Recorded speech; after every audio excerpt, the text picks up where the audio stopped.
लड़के ने नवरची हुई सुनहरी पंख वाली बत्तख को ध्यान से देखा। उसने एक बहुत ही खुश नजर के साथ नन्ही बत्तख के सिर को भी धीरे से थपथपाया। लेकिन लड़के के पास पैसे नहीं हैं। उन्हें तब तक इंतजार करना पड़ा जब तक दुकान के मालिक ने सामान साफ कर दिया। एक बत्तख का अंडा था जो अभी भी रचा नहीं है। लड़के ने वो अंडा देखा। वो एक तरफ खड़ा था। उसने अंडे को ध्यान से देखा बहुत उत्साह के साथ। लेकिन बॉस ने सोचा कि यह एक सड़ा हुआ अंडा है, तो उसने अंडे के छिलकों के साथ उसे कूड़ेदान में फेंक दिया। लड़का हैरान हो गया। यह उसका मौका है। वो अंडे को खोजने के लिए कूड़ेदान में घुस गया। जब वो इसे अपने हाथ में पकड़ता है वो तब भी गर्म होता है। उसने झट से उसे गर्म रखने के लिए अपनी जेब में रख लिया। फिर वो अपने पिता के घर चला गया। लेकिन उसका इरादा तले हुए अंडे बनाने के लिए घर लाने का नहीं था। घर आते ही उसे तुरंत एक टोकरी मिली। फिर कागज को गर्म रखने के लिए उसे अंदर रख दिया। अंत में अंडे के लिए छोटा इंक्यूबेटर तैयार किया। उसने टेबल पर स्टडी लैंप ऑन किया। फिर दीपक के माध्यम से अंडे को देखा और देखा अंदर एक छोटा सा जीवन है। वो उस दिन का इंतजार कर रहा है जिस दिन छोटी बत्तख का जन्म होगा। उसने ध्यान से अंडे को टोकरी में रख दिया। साथ ही ऊपर से थोड़ा और पानी छिड़का। इसे नमी बनाए रखने दिया। यह अंडे सेने के लिए उपयोगी है। लेकिन 1 घंटे बाद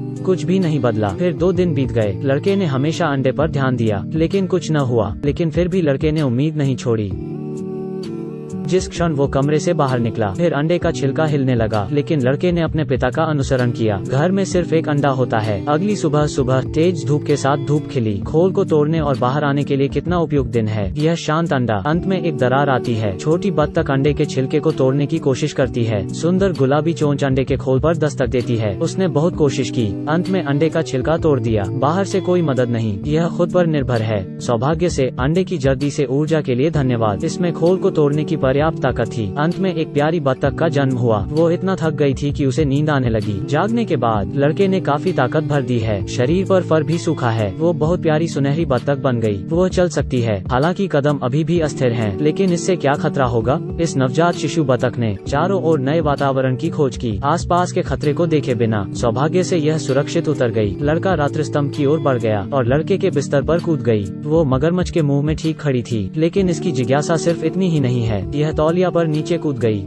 यहाँ दोस्तों को खोजने की उम्मीद है। लेकिन बिस्तर के नीचे केवल भूले हुए खिलौने थे। डिकलिंग की एक छोटी सी चाल ने एक चेन रिएक्शन बनाया। उसे नहीं पता था कि क्या करना है। उसका एक खिलौना मकड़ी द्वारा पीछा किया गया। वो डर गई। वो डरावने बिस्तर से बाहर भागी। यह लड़के की टी शर्ट में छिप गई। यह एक उपयुक्त जगह थी। वो यहाँ छिप सकती है और गर्म रह सकती है। तो इसने खुद को संभाल लिया और चैन से सो गई। जब लड़का घर आया उसने केवल अंडे का छिलका देखा। वो हर जगह डिकलिंग की तलाश करने लगा लेकिन टी शर्ट को छोड़ दिया। ठीक उसी समय जब बत्तख गहरी नींद सो रही थी, लड़के के पिता ने शर्ट उठाई और कपड़े की टोकरी में रख दी। इसने अपना छोटा सिर बाहर निकाला। दूसरों को इसके अस्तित्व के बारे में बताएं, लेकिन फिर वो कपड़ों के ढेर से ढक गई। बत्तख बहुत डर गई। उसकी बाहर आने की हिम्मत नहीं हुई। क्या यहीं जीवन समाप्त हो गया। कपड़े लगातार वॉशिंग मशीन में फेंके जाते हैं। हालांकि बत्तखें तैर सकती हैं, लेकिन वहाँ फेंके जाने के बाद वो मर जाएगी। लेकिन इस वक्त बत्तख का बच्चा टोकरी से बाहर निकल गया। प्यारा चेहरा कमरे के चारों ओर देखा। लड़के को अचानक याद आया और बस टोकरी के पास भागा। और अंत में फिर से बत्तख ने फिर से लड़के की आंखों को चकमा दिया। इस बार वो रसोई में भाग गई। घर की सबसे खतरनाक जगह। बत्तख भूखी थी, इसलिए उसने हर जगह भोजन की तलाश की। यह बैग में गई, लेकिन पिता ने उसे उठाकर रसोई की मेज पर रख दिया। वो टोकरी से बाहर निकली और खिड़की की तरफ भागी और जल्दी से पानी के पूर्ण टब की ओर आकर्षित हो गई। बत्तख की प्रकृति ने उसे उसमें कूदना चाहा, लेकिन इसका फर अभी भी पानी को अच्छी तरह से अवशोषित नहीं कर पाता है। तो छोटी पानी की टंकी मरने के लिए काफी है। यह जल्दी से चढ़ने में सक्षम होना चाहिए। पानी से लथपथ फर भारी और भारी होता जा रहा है। टब के आसपास का पानी बहुत फिसलन भरा है। उसने चढ़ने के लिए संघर्ष किया, लेकिन खतरा अभी टला नहीं है। वो गीली हो गई। गर्मी के नुकसान के कारण मरना आसान है। सौभाग्य से उस समय पिता ने गैस चूल्हा ऑन कर दिया। फिर एक टाइमर सेट किया और बाहर चले गए। बत्तख ने मौका लिया और रसोई की तरफ भागी। फिर वहीं खड़े होकर सोना का आनंद लिया। मुझे आश्चर्य है कि इसका अगला आनंद क्या इसमें अधिक मसाला होगा। फर सूख गया। शरीर में भी गर्मी आ गई। अगर वो जल्द ही नहीं हटी तो वो भुना हुआ बत्तख बन जाएगी।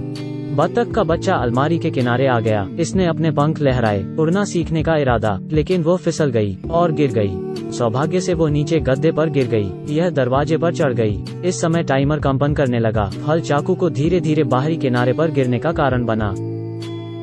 बत्तख भाग्यशाली थी कि बच निकली। गैप से गुजरने में डर लगता है, लेकिन बाहर के नजारे ने उसे हैरान कर दिया। बस बाहर चली गई। एक पेलिकन जो उससे कई गुना बड़ा बत्तख ने लगभग उसका पीछा किया और उसे डैडी कहा। किस्मत से छिपने की जगह मिल गई। इसने अंततः एक चिकन कॉप की खोज की। मुर्गियां चुपचाप चिढ़ रही थीं। डिकलिंग का सरप्राइज विजिट। उसने मुर्गियों को नहीं डराया तो बत्तख ने आज रात यहीं रुकने का फैसला किया। उसने पहली बार इतना सुरक्षित महसूस हुआ तो चैन से सो गई। लेकिन एक चूहा रात में चिकन कॉप में घुस गया और उसका लक्ष्य था स्वादिष्ट अंडे। लेकिन अंडे खाने वाले चूहे की आवाज ने जल्दी से माँ मुर्गी को जगाया। बत्तख भी जल्दी से जाग गई। इसने सपने में आवाज लगाई और माँ उसका ध्यान गया। बत्तख का मांस मुर्गी के अंडे से काफी बेहतर होता है। बत्तख जल्दी से बगल के छेद से भाग गई और खतरे से बच गई। बाहर की दुनिया बहुत खतरनाक है, ज्यादा देर नहीं रुकना चाहिए। इसलिए उसने फिर से छोटे दरवाजे से जाने का फैसला किया। वो गर्म घर के अंदर आ गई, फिर जल्दी से लिविंग रूम में चली गई। यह पता चला कि चिमनी के बगल में एक श्वास बिस्तर पड़ा है। यह खुशी से चिल्लाई, लेकिन इस पलंग ने फौरन अपनी आंखें खोल दी।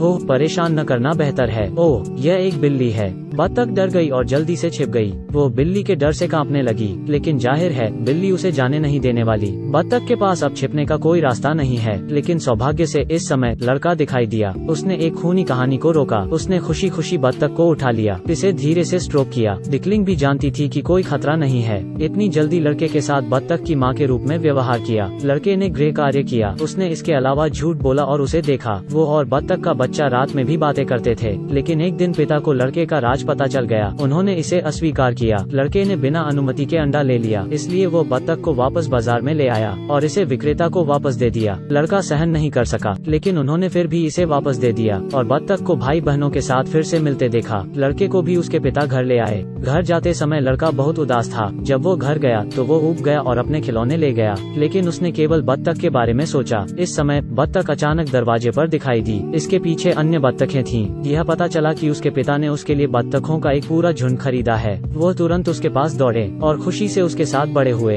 हर सड़क में रोमांच और आश्चर्य होते हैं, लेकिन यह सभी चीजें हैं जो हमें वयस्कता की यात्रा में करनी पड़ती हैं। लड़ना, हमेशा एक बेहतर संस्करण बनना।